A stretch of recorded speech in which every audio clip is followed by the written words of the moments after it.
and welcome to the Joe McNeil podcast, remote style. This is episode 25. I'm on site in Durham, North Carolina. I'm in my Airbnb. Hopefully the lighting is okay. Turned every light in the house on, but it's raining outside. We're here in town. I'm here with Destiny for the 77th U.S. Junior Girls Championship at Old Chatham Golf Club. Phenomenal course. And again, solo edition. So I thought we would just kind of get into what we've been up to, what we're doing now, and kind of what's going on this week. So this week, 77th U.S. Junior Girls, our tee time. I'm recording this on Monday. Her tee time is at 12:55. So we're glad for a late tee time. Normally I don't know if you would want late early, but that's what she got. She got late early. So she's late tee time today, 12:55. And then tomorrow morning is 7:40. There's a little bit of mix up with the tee times because on the USGA site, it defaults to like your time zone. So when they sent out the tee times, I looked, we were in Texas, we're an hour behind here. And it was like 11:55 and 6:40. I was like, wow, man, they're really getting, teeing off early. And then I just happened to look yesterday morning and they were changed. And I'm like, oh my gosh, I didn't realize that. So we wouldn't have missed a tee time or anything, but might have got there way too early. So this championship is by far, I don't know if I want to say coolest, but it is the most like a tour event we have ever been a part of. Of course, this is not coming out until Friday. We'll either be done, because the way this works is you get 2 stroke play rounds, which is today and tomorrow, Monday, Tuesday. If you're in the top 64, you go into match play, which would be 1 match on Wednesday. If you win, you keep going. Then if you keep winning, let's just, assume that, right? Someone's going to do that. Only one person's going to win all their matches. But 1 on Wednesday, then you'll play 2 on Thursday, 2 on Friday. And obviously, if you win that second one on Friday, you're in the championship match on Saturday, which is 36 holes. So potentially 8 rounds of competitive golf. It's a lot. So we traveled out. We left on Friday. We got here. We went to the golf course. Destiny practiced a little bit. I'm also doing an episode of Road to Georgia. And so we're going inside this tournament. So I think, I don't know, I'm getting a little bit better at editing, but maybe not great, but I am shooting every day. So hopefully it'll give an inside look on a USGA championship. Anyways, we got here, we practiced for about an hour. We got done and she was exhausted. We'd been traveling. I drugged myself up because I don't fly well. I don't like flying. And I discovered less drowsy Dramamine. Still makes me super tired, but it takes like a while to kick in to where I'm real tired. So I fly good. I feel great. And then, so by the time we got to the course, I was, struggling to keep my eyes open. She practiced for about an hour. It was hot. Did her check-in. It's really cool. By the end, she was like, man, I feel so tired. Okay, whatever. We get up the next morning. We have a late tee time. Everything's pretty good. She goes and eats lunch there and then is playing. And usually the first practice round it's not amazing. It's nothing to write home about. We're just kind of, rusty from a day off or whatever. But we get to the 9th hole and I'm like, it's very hot. We played the back 9. So she finishes 18 and I'm like, hey, make sure you're drinking. She goes, I don't feel good at all. I'm like, really? She goes, yeah. And a couple of the other girls, they don't feel good either. And then my conversation goes back to a dad that I was talking to. They had come back from Boston. There was a AJGA team event and he said a lot of the girls had gotten sick there. And I'm like, did you have any contact with any of those girls? And she's like, well, yeah, I hugged some of them when I saw them. And I'm like, why are you hugging people? And she's like, well, what am I supposed to do? I didn't know they hadn't been feeling good. So not that that's where it happened. Arthur wasn't feeling good at home. That's probably most likely what had taken place. So I go, what do you want to do? And she's like, oh, she's trying to decide. And I'm like, do you not feel good? She goes, I do not feel good at all. I said, then let's just be done with 9. So we're done with 9. We go back home. By the time we get to the Airbnb, she's definitely got a fever. And so I just give her some stuff to drink. I go and get some medicine, give her some medicine. She sleeps. And so that's about, she's probably in bed by 4 o'clock and she sleeps until um, 6:30 probably the next morning. So long time, right? Like 14 hours. Gets up and goes, I feel better. She doesn't have a fever. So I'm like, okay, we're supposed to play a early morning practice round. And in these championships, you want to see the course. So I'm like, well, um, your health is number one. So if we have to do this without a practice round, let's do it. She's like, no, I'm fine. We played the back 9 yesterday. Let's play the front 9. I'll be fine. So, excuse me. She goes and plays the front 9. Gets done. She's just tired. No fever, nothing like that, but she's very, very tired. Hadn't eaten a whole lot. So we that was early, like 7:50. So we get home, back to the Airbnb, medicine up again, hydrate up again. She goes to sleep.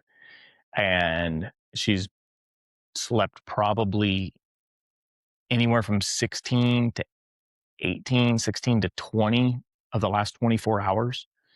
Got up this morning, feels much better, ate her food, um, and drinking.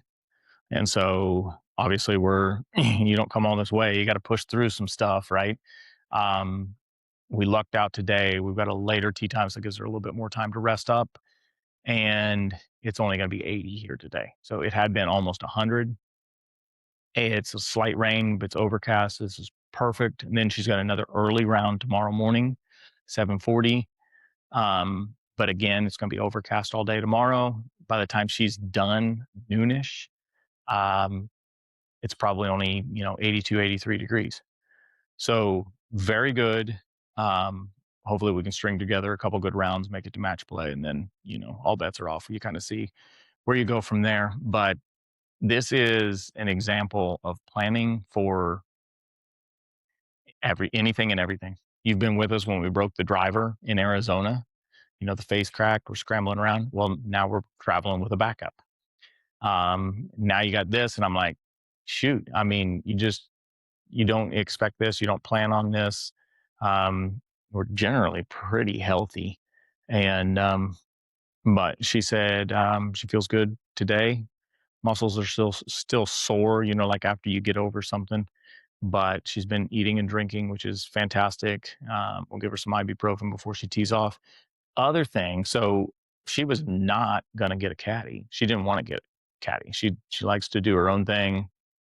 Normally carries, but I was like, man, you're tired. Let's get the push cart. So we did that on day 1 and 2. Um, and when we finished yesterday, she was like, I feel fine, but I'm really weak and I'm really tired. And so I went in the clubhouse. Is there any caddies, anything available? And they were like, I don't know. And so I'm like, okay, it's fine. They won't let me caddy. No parents caddying. More on that later.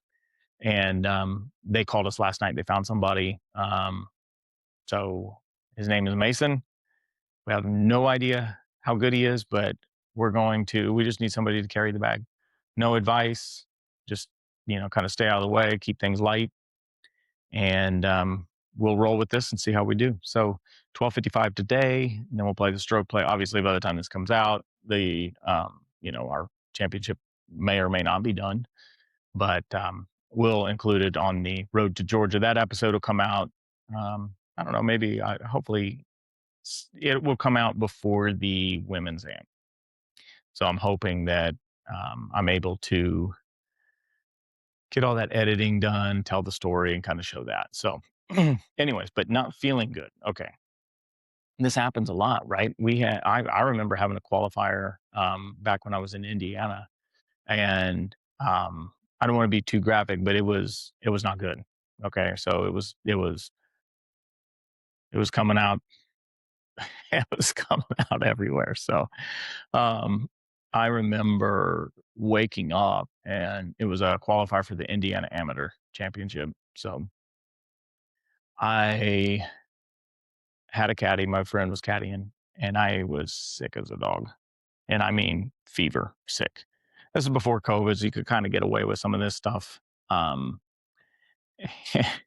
before everybody was checking temperatures. And I got there and I'm like, hey, listen, I feel awful. So if you see me running off, it's to find some restroom. Um, and I did have to do that multiple times. So bad. Didn't shake the hands of my competitors. Hey guys, I'm not feeling good. I'm sorry. I'll stay away. But I got through the qualifier.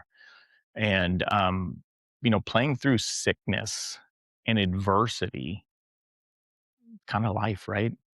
I mean, sometimes you just you're not at your best all the time. And sometimes you just got to push through. No one's going to feel sorry for you that, oh, you didn't feel good or you had a rough couple days or you didn't get as much practice in as you would like. Nobody cares. They go, okay, well, that's one less competitor to worry about. So buckle up, get through it one shot at a time. So should be fun. This course is amazing. What's cool about this is our first USGA championship that we've qualified for. Is you pull in, it's all the signage. There's a gate. There's attendance. They give you player parking. She's got a player locker room. She's got her own locker, player lounge. There's all these things and it's like players only. No parents, no caddies. They even have those temporary structures set up that you'll see at other tour events where they're air conditioned. You can eat. It's amazing. It's amazing, but it gives a feel of like, man, this is like a tour event. And this one, I believe Friday and Saturday are somewhat televised on the Golf Channel. It's pretty cool. It's 156 girls from all around the world. We're playing with one of the girls we're playing with is like number 32 in the entire world, and I believe she's from Hong Kong. And that'll be a good experience. We get 2 rounds with that, but 2 round stroke play, then off to match play. But the facility is incredible. You'll see it in the Road to Georgia series. Just incredible. It's like one of those courses you step on, you go, oh my goodness. But all the members are working as volunteers. Maybe not all of them, but a lot of them are. So friendly, welcoming to us, and really cool. They take care of the players. They feed them breakfast and lunch. There's ice cream in the locker room. There's, sugar, candy, all the kinds of things that athletes don't need throughout. They even had like a bracelet making station and stuff. It's very, very cool. Amazing, amazing place. I'm looking forward to walking in and following that. So this is one that you get a caddy. You're allowed to have a caddy. They can assign you one, or you can bring your own, but it cannot be a parent or guardian, or yeah, I think that's just it, just parent or guardian. Like not mom, not dad, and it can't be like a legal guardian. So I'm like, they've done this 77 years. I don't know if that was always the case, but at some point, there was a parent or two parents that did this. Now, I'm not going to mention names, but in this circle, and everybody knows this, there's more than a handful of parents that everybody knows. You're like, mm, did you see so and so? Good grief. What are they doing? So we hadn't been here 15 minutes. And so many emails have went out, and they're very clear. Parents are not allowed inside the ropes. You're not allowed inside the practice area. You can't go in with your kid to register. It's just as fine. This is the way they run it. It's very professional. The kid needs to be able to answer these things themselves. Much like when you're doing, college visits, and you're there, but the coach wants to talk to the kid. Okay. Phone calls, they want to talk to the kid. So they don't want to talk to the parent. And so at the kid has to be responsible for themselves. That's part of it. You qualified for it, abide by the rules. No longer than 20 minutes. We are walking up, and it's like we both look at each other, and it's like, look at that. Give me a break. And there's a dad that we all know. and he's inside the ropes, jawing in the ear of his kid while she's trying to practice. And the officials walk over and escort him out, and he's mad as dirt. Like, just looks like he wants to fight the world. I'm like, come on now. Abide by the rules. Abide by the rules. It's not that hard. So there's that, right? Then the next day, I think the next day. Oh, hey, is that so and so's dad up there at the tent where the players and the caddies talk? And he is just jawing them to no end, right? Trying to get special favors, or it's just really obnoxious, to be honest with you. Then we're out on the course, and I'm not going to say who this is. I could drop so many names. Like, there's enough. People could be penalized for sure. I don't think the kids should be penalized. I think the parents are out of control. I think the parents are not helping their kid in this situation. So there's a dad. He's inside the ropes. He's walking alongside his daughter, jawing in her ear. I got video. I videoed it. I took some pictures. And you're like, dude, chill out. Go outside the ropes. Stay on the path, or up in the trees. But you're not their caddy. You're not even if you're just a coach, you're not allowed to. You have to be a caddy to get inside the ropes. So, if you're a parent or legal guardian, you're sorry, you just can't do it. And everybody that's like, oh, you're being such a stickler for the rules. Well, the rules. Come on now.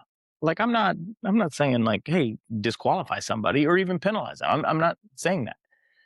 I'm saying this more to expose the ridiculousness of the parents and kind of validate the rule that the USGA has made. Now, had we not found a caddy and Destiny was having to go by herself today, I mean, come on, I really would have caddied for her. And I'm going to in the US Women's Am, and I can shut my mouth. I can be quiet. I understand. Like, this is what I'm not sure if parents understand this, but you're in that kid's ear jawing and yelling and trying to coach them up. You can't do that during the tournament. You're not supposed to do it during the practice round, but you're not helping them. You're not helping them. So that's what, like, somebody goes, should that be reported? And I go, why? He's probably doing nothing but stressing that girl out and creating all kinds of, what do I do? In her mind.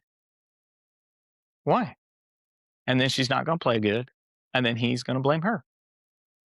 So there's multiple parents, and parental behavior is obnoxious. Now, there's a lot that are really, really good. So many kind, nice people that watch out for your kid, watch out for them, their own kid. They abide by the rules, and just honestly, I think what's hard, this isn't about us. This isn't about the parents. This is about that kid. That kid has worked really, really, really hard to get there. I know the parents will say, well, we've worked really hard. Nah, you've paid. You've paid, and you've maybe sacrificed some time. But that kid's the one hitting the balls. That kid's the one listening to the harsh criticism whenever they don't play well. That kid is the one doing the work. Let them enjoy this. Let them enjoy being in this tournament. That's pretty much all I got to say to the matter. I mean, I could say more, but I've thought, like, well, I can't talk about my ideas, but there could be some exposure. It'd be a good thing. I think it'd be a good thing. So, I mean, crazy behavior, right? I was at one tournament one time, and a dad was going up, like, looking through Destiny's bag. What are you doing? And then, like, it doesn't take much to get my temperature raised a little bit, especially you feel protective around your kids and your girls. It's like, what are you doing? They're looking for a name tag, trying to figure out who she is. It doesn't matter. You're a dad. Beat it. Like, I mean, they keep this stuff up. You know what's going to happen? The USGA is going to ban parents, or they're gonna sideline us to the bleachers, or you're going to have to watch your kid on a TV screen, and that'd be a shame. Because it's just a few bad apples ruining it for everybody else. So Right now is the National High School Championship. Saw some friends of ours in that. One of our friends that's going to OSU, Dresden Bounds, is 3 off the lead, -8, shot 5 under yesterday. Fantastic rounds. We wish Dresden all the best, the final round today. Hope she goes out and wins that. And let's see here. Well, Eve has had some tournaments. I don't know if I covered this last time, but she shot a 37. She shot a 1 over par. Eve in a 9-hole event, 1 over par. And then we followed it up. We went and played like Brackenridge. So the one with the 1 over is actually a difficult course, Fair Oaks Ranch in Bernie, but there's no water. There's not, it's like, it's tree line, but as long as you're hitting it straight. And she did. She hit it really straight that day and didn't hit her irons real good, but she putted unbelievable. Had 14 putts in 9 holes and shot 37. Then 2 days later, she plays at Brackenridge. Well, Brack is not a hard course, but for a little kid, there's lots of water. There's a creek you got to cross multiple times. And we lost a few balls. Eve shot 45. She was pretty irritated with herself, but still won by 10. And the difference in the personalities, my goodness, I've had Abby, my oldest, then we got Destiny, and then Eve. Abby and Eve are very, very similar. Um, I like Eve did not play well. She didn't play well, but I was like, hey, um, you know, were you about to cry? And she goes, I was mad. I'm like, oh my God, girl, calm down. But learning to regulate your emotions is very important in this great game. So, sorry, I was trying to think what else we had going on, but that's kind of our world right now. Living out of Airbnbs, eating, traveling. But after this, we've got about, I think, close to 3 weeks off. And then we head to Tennessee for the U.S. Women's Am. We've heard that's amazing. I am going to caddy at least for the practice rounds in that. We'll kind of see how that one goes. But we've got summer camp still going on at short game's going good. We're getting a lot of rain back home. I think there's potential for up to 8 inches this week. I hate it because we have to end up closing the range, but we need the rain. We need the rain. We've been in like a 6-year drought or something crazy like that. But I don't know her name, but I saw the women's major, the Evian, I think it's the Evian Championship. The same girl that won up in Minnesota, another win. Last name's RYU, so Rue. I don't know, man.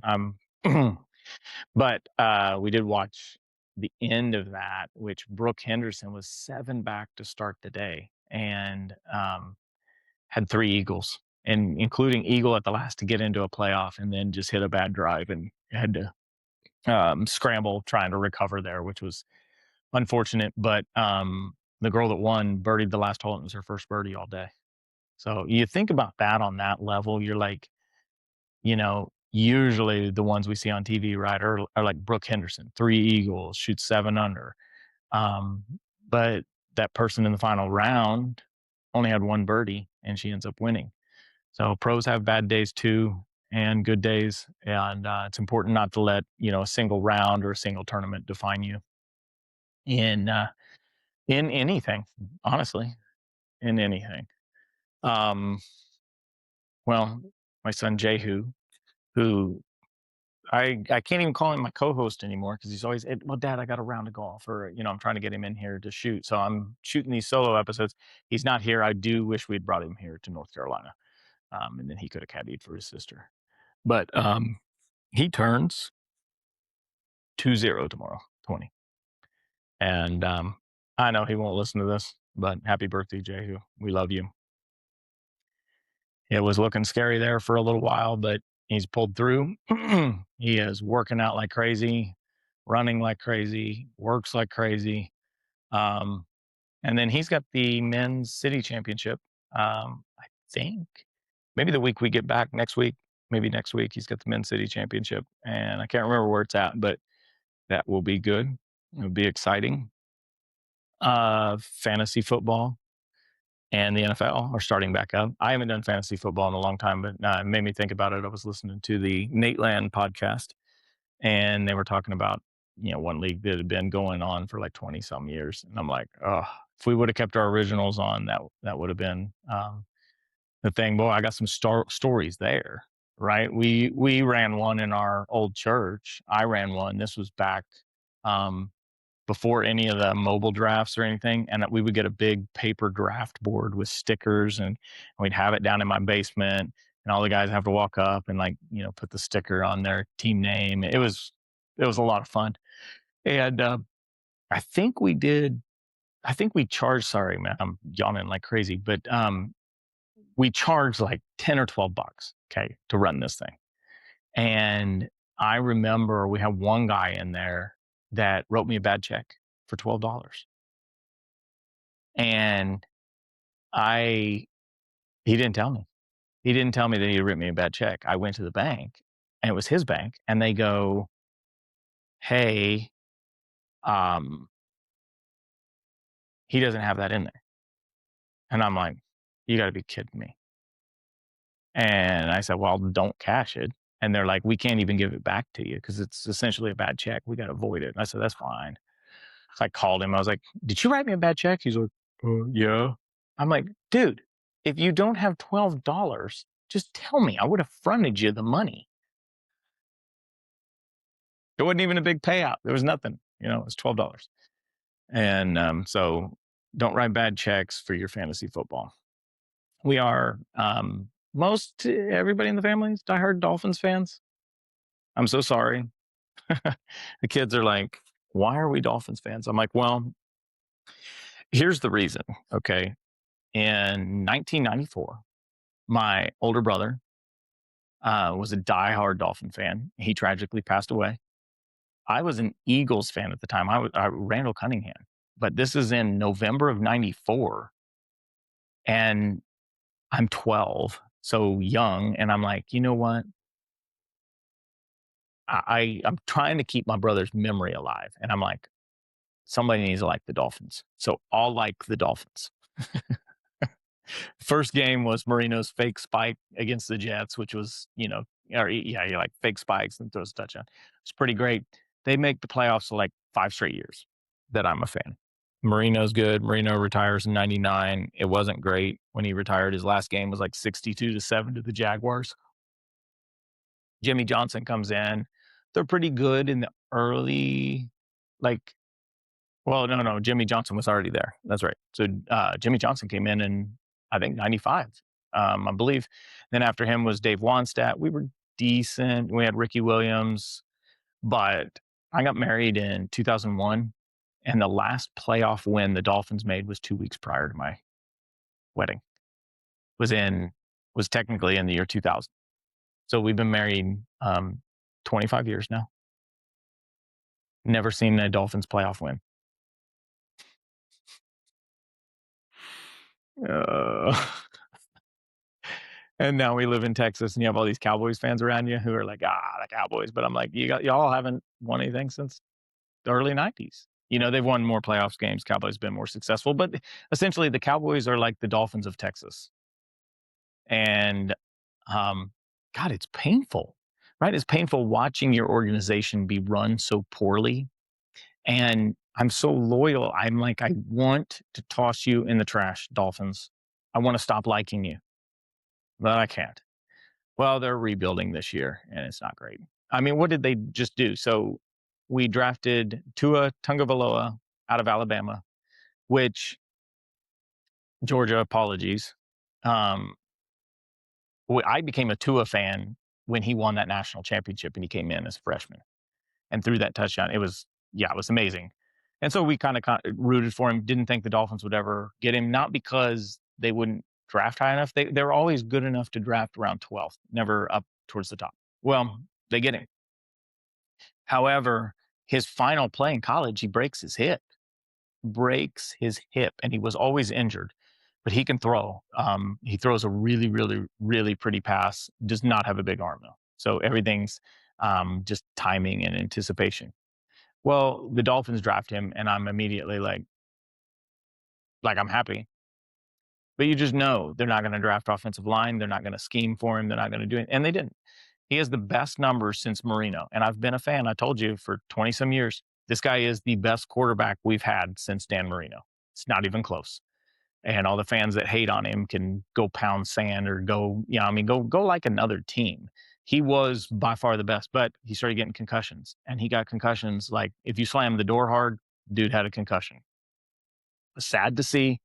We just didn't support him. Well, now he's with the Falcons. We had to cut him. What was weird was he had all those concussions, and then they sign him instead of letting him play out his rookie deal to some ridiculous salary. And I mean ridiculous. And our salary cap's just way over the limit.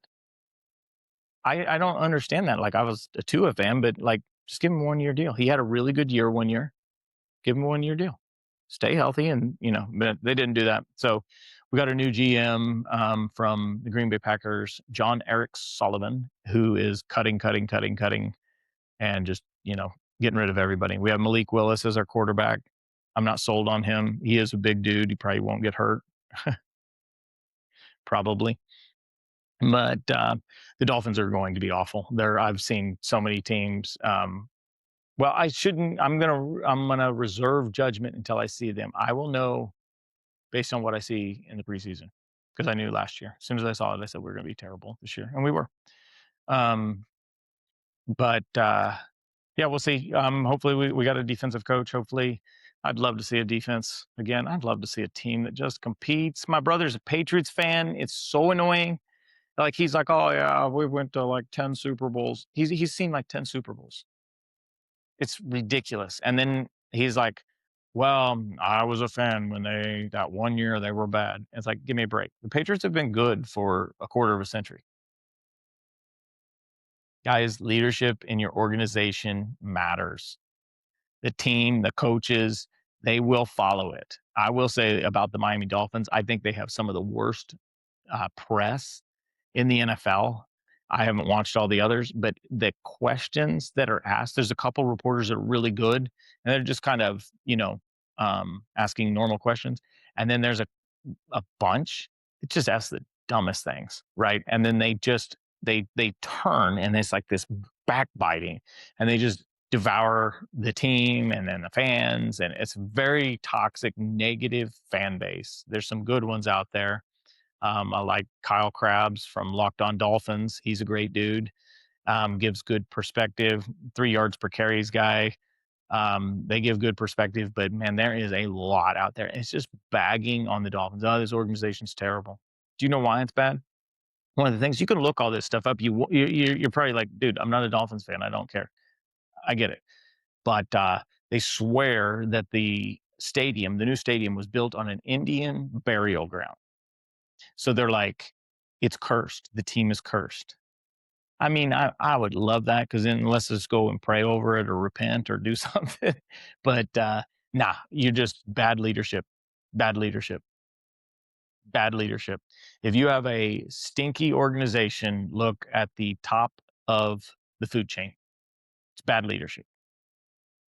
Everything rises and falls with leadership. That's what John Maxwell says. And you may or may not know this, but I am a John Maxwell certified speaker, teacher, and coach.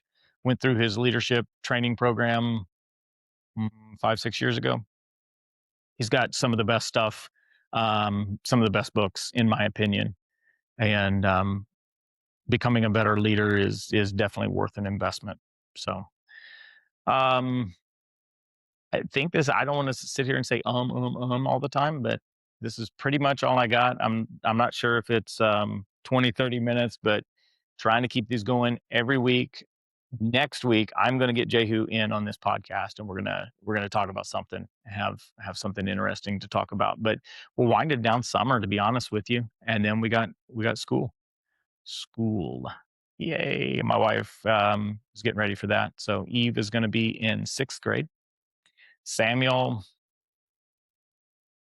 third, baby. I don't know, or second, a third. Destiny, senior. And Arthur, he ain't starting nothing yet. He's just running around being wild man. So Well, as always, I appreciate you listening.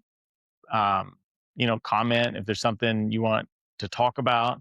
If you'd like to be a guest on this show, send just comment comment below, and I'll entertain the idea. So, all right, have a great weekend. Thanks for listening. This has been episode 25 of the Joe McNeil Podcast. Thanks. Hello, you're still there. Great. Hit like, subscribe, make sure the bell's on. You won't miss another one of these fantastic episodes.